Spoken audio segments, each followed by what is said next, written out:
The elephant has always been an elite animal here in India. Only the rich, princesses, queens, and maharajas used this means of transportation.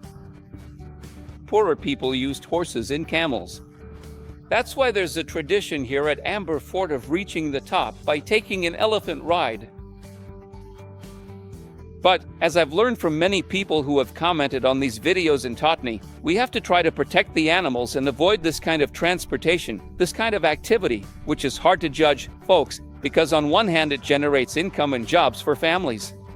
On the other hand, we don't know if the animals are being mistreated or not. So, when in doubt, I'll go by car. The Amber Palace, or Amber, is very well located and very well protected. Take a look up there, a fortress that used to protect this place. There are 12 kilometers of walls surrounding the entire old city here in Amber, which is just down here. Besides the mountains, just imagine the enemy would have to cross the mountains, then get past the fort, climb over these walls, come down the mountain, cross the valley, and then climb up here to the palace. This place was really well guarded.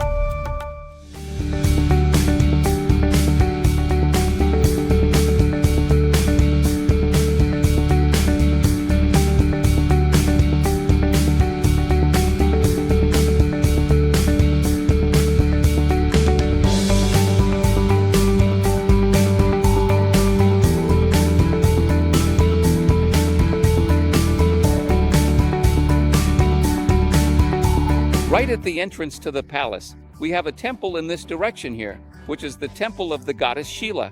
This temple has existed since the time the palace itself was built, and today, many pilgrims have been visiting this place. And since they come walking from very far away, volunteers have prepared food here. So, rice, you can see them serving it here for free. This guy came up to me and said, "Do you want some?" This is rice that we serve to the pilgrims. Please, help yourself. He was very kind and offered me some rice. I declined for 2 reasons. Because it's really hot and it must be super spicy. But I thought it was really cool. They hand it out. People eat. It's free. I found interesting.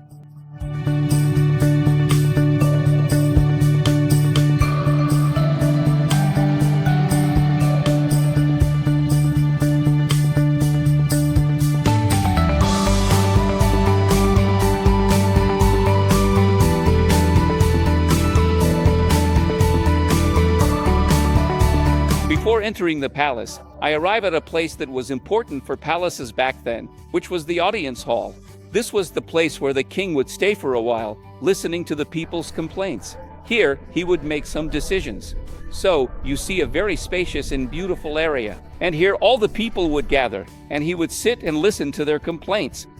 What's interesting is that the place was built with red columns and white marble columns. And right at the top of them, you can see the shape of an elephant with a lotus flower. So, 2 important symbols for Hinduism.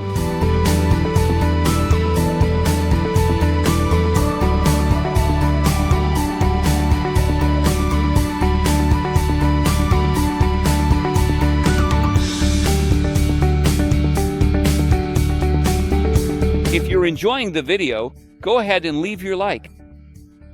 Subscribe to the channel and turn on the notification bell to get updates on new videos.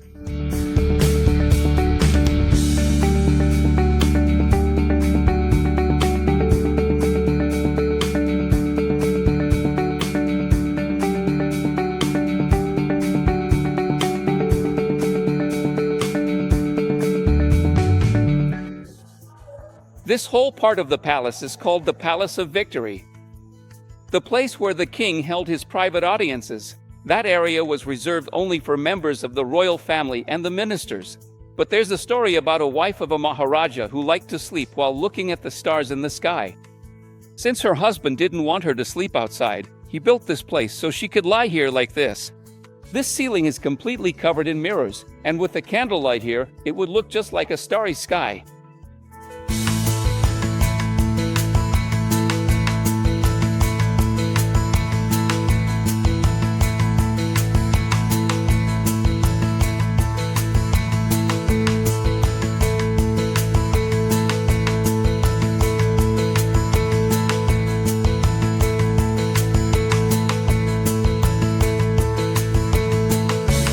Maharajas lived here in this palace, and it's easy for us to notice the different architectural styles. So, I'm standing here where the palace began. Right at the end of the 16th century, this first building was constructed by the first Maharaja, whose name was Mansin I, and it was in this area that he lived. Later, the Maharajas kept arriving and adding new parts to the palace.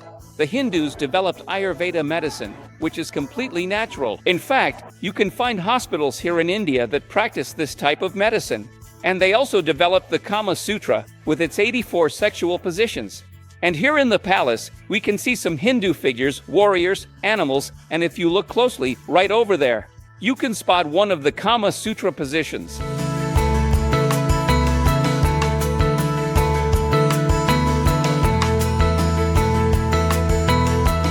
And this is the private part of the palace where the first Maharaja who lived here used to stay.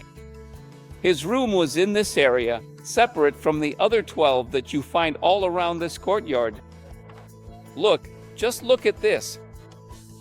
All of this here used to be bedrooms. But no one had access to the king's room, only members of the royal family. However, he knew about some secret passages from his room to other rooms here in this courtyard.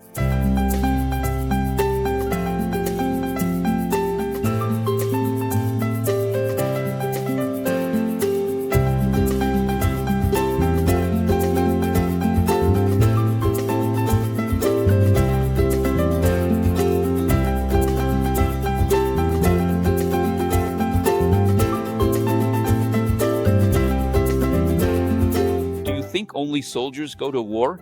Cooks go too. There's a need for food on the battlefield. And they used to bring these big pans here to cook. Guys, look at the size of this thing. And here, food was made for a whole battalion of people. Just imagine how much fire and food could fit in a pan like this.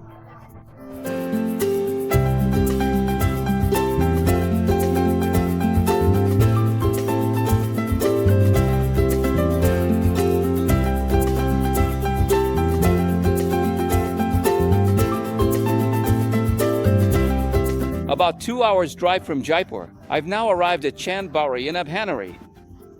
This is one of the places I'm really curious to see.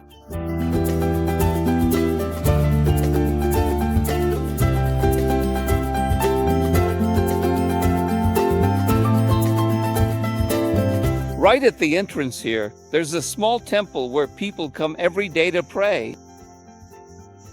And you can notice the color of the gods. They've all been painted orange, because orange is considered a lucky color in Hinduism. That's why we see so many women wearing orange saris here in the region. Now, I'm going in. And when you get here, guys, it's just amazing. It's one of the most impressive structures I've ever seen in my life. I'd seen a photo of it online and thought, oh, is it really just a water well? A well, as they call it, right? The Stepwell. The idea behind building this place was to provide water for the people in this region, to have a large water reservoir, and especially for the kings and the caravans that passed through here, for the armies. They had to stop along the way to hydrate themselves and their animals.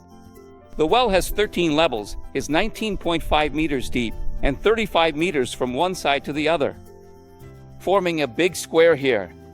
You can only get water in two ways, either from a spring or through rain. And here, the only way to collect this water is during monsoon season. When you have a good monsoon season, the water reaches up to the 5th level. When the monsoon is bad, it only goes up to the 2nd level at most. The symmetry of this place is impressive. It looks like a machine made this place. But all the work was done by hand. Right here in front, we have a palace that was built after the well. And this was the king's summer palace. because of the breeze that passes through here and the coolness of the water. So he built this palace here. You have the place where he slept, his bathrooms, basically the entire structure of the king's palace. The thing I was most curious about when I got here was how many steps there are in this well. There are 3,500 steps, so we can see the depth from here and get a better idea of the water down below. It's the dry season, that's why the water is way down there. And right there, where you see that part of the balcony, there used to be a structure that would pull up water with buckets, so it was easier for the palace. They didn't have to go all the way down there.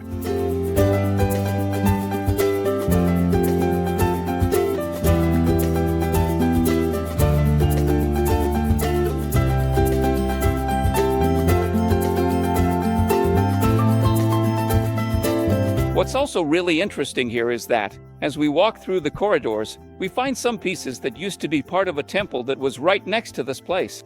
But unfortunately, in the 11th century, Muslims invaded this area and destroyed all the Hindu temples that were here in this region. And since this temple was also from the 8th and 9th centuries, unfortunately, as I already mentioned, it was destroyed.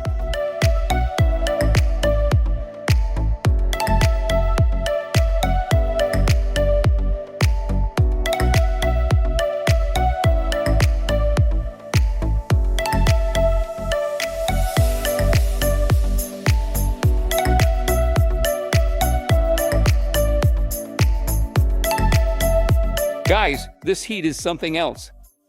The heat is unbelievable. It's 44 degrees right now.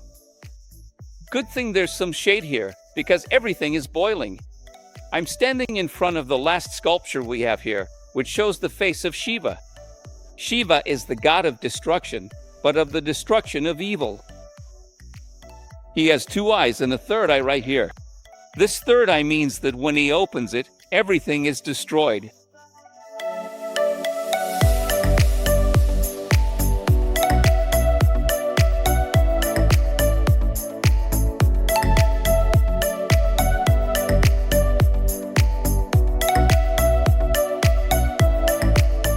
Guys, my kind driver stopped here so I could see this. It's very slow. Slow. Yes, slow. The audio and the buffaloes. Very. After you do it with your hand, as if placing it on the ground, it's very precise. What do you mean? And then you block like this. And you went out to the water in the blocked river. So you have to go to the fire when the wind comes. Okay. Otherwise, it's very cold. So I lit the fire inside the house. It's like a fireplace. A fireplace. Okay, and you can't hear it? No, because it's... Right. Yes? Yes. Yeah, it doesn't smell like anything, guys. And he says another use where people can use this material is to make flooring. They mix it with camel, ox, buffalo, or cow feed with a bit of water, and they make flooring. Guys, the whole house really does have this kind of floor. And when you touch it, it's not hot. The sun is shining here, and it doesn't get warm.